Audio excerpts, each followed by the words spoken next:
Okay, so hey guys, and I'm back with another anime review, and this time we are continuing My Hero Academia journey because this time it is My Hero Academia Season 2. So let's begin the review. Okay, so let's talk about the characters of this season. You remember how I thought that Bakugou was an extremely well developed character and the others were just okay or meh characters?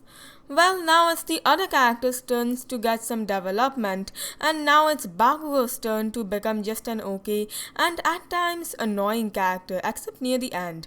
Because near the end of the season, he returns to being an amazingly developed character. Don't know what happened to him in the tournament and hero killer arc. Deku was just Deku in this season, and I think he improved a little bit as a character in here. However, I did start to notice something about Deku. He cries. Like, a lot.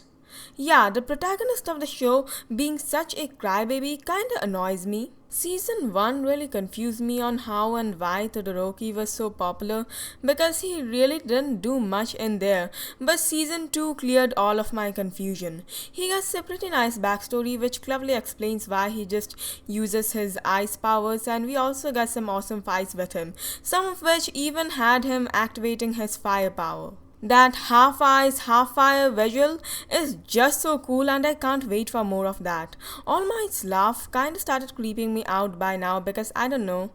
It's just creepy to me, probably because it reminds me a lot of Varao Salesman or Laughing Salesman. A new hero called Gran Torino or Sorahiko Torino is introduced in this anime, and he's basically My Hero Academia's version of Yoda. He even has the same battling style as Yoda, and also he's pretty short, and also he's the teacher of the protagonist, so yeah, it's safe to assume that he was inspired from Yoda. He honestly isn't that interesting, and his design is pretty average. Okay, so now let's talk about a race that took place before the one-on-one fight started. This race gave us one of the best Deku moments of the season and also one of the most clever ones. Yeah, I really liked the scene where he used the bombs and that body part of the defeated robot to blast to the first place. This race also showed us not only how powerful Todoroki is, but also how clever he is and how he uses every situation to his advantage. This race itself is just so much better and more interesting than 70% of season 1, which really goes to show how much of a step up season 2 is over season 1. Okay, so now let's talk about the one-on-one fights, and no, I won't be talking about every one of them. I will just be talking about the highlights or the special fights or whatever. Shinso's quirk being a secret up until this fight with Deku really paid off in that fight and made the fight itself much more intense and interesting. And honestly, even I thought that he should have appeared as a villain just because of his quirk, so I felt like this anime was telling me not to judge a book by its cover when his backstory got revealed. Bakugou vs Urararaka wasn't really intense or anything, but it was still pretty entertaining. It was obvious that Bakugou would win because he's way more powerful than Urararaka. It still took me by surprise when Urararaka's secret strategy against Bakugou got revealed though. But alas, that strategy wasn't enough to defeat him, and he ultimately won. Deku vs Todoroki was undoubtedly the best fight of this tournament. The way it cleverly mixes good animation with good dialogue with some extra addition of dramatic anime flashbacks just makes for an amazing and absolutely stunning and entertaining fight. The moment where Todoroki used his fire powers was again visually amazing, but also just an epic moment in general. Bakugou vs Todoroki, however, was the most disappointing fight out of them all. Todoroki is a much better rival to Deku than Bakugou, and also he was way more powerful, so I think he should have won, but the tournament arc overall was absolutely amazing. But you know, this tournament arc was so good that it still makes me sad about something. Pokemon League arcs also have the potential of being as good as this arc, but the anime makes that potential go to waste.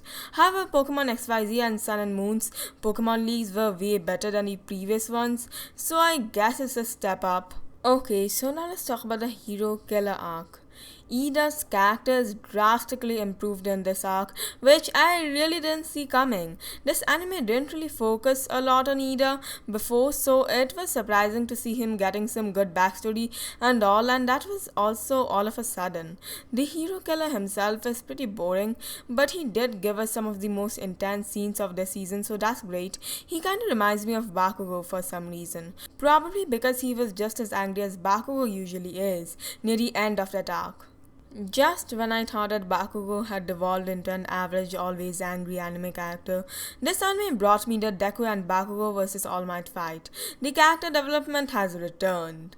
Nice. This fight is amazingly crafted, and thank goodness they focus on Bakugou rather than the action, because it paid off really well.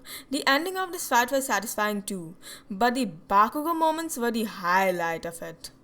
Okay, so now let's talk about the creepiest and most intense scene of not just this season, but this entire series up until now. Deku and the others go to a mall to do some shopping in the final episode, which really confused me since it was the final freaking episode and I expected some important thing to happen, but this anime immediately cleared all of my confusion.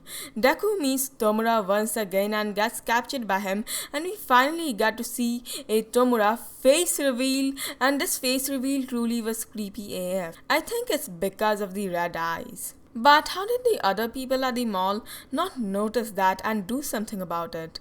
There were plenty of people at the mall, right? People who were also walking right past Deku and Tomura. I know that Japan is an introverted country and people respect each other's spaces. But when you see a hooded, blue-haired, red-eyed, creepy, suspicious person like Tomura grabbing someone's neck, you gotta do something about it, right? But Urararaka does notice it, and I was honestly expecting a fight between Deku, Urararaka and Tomura because it's the finale, but nope, nothing like that happened. Still, a pretty nice final episode overall. Rating? 10 out of 10. Best episode, episode 10. Okay, so yeah guys, and that's it for the video. And don't forget to smash that like button, leave a comment, share, and of course subscribe. And I wanted to say that the opening and ending of this season were kinda disappointing. The second ending is still decent, but the bad thing is, it is the ending and not the opening, even though it's much better than the trash second opening. And so yeah guys, bye!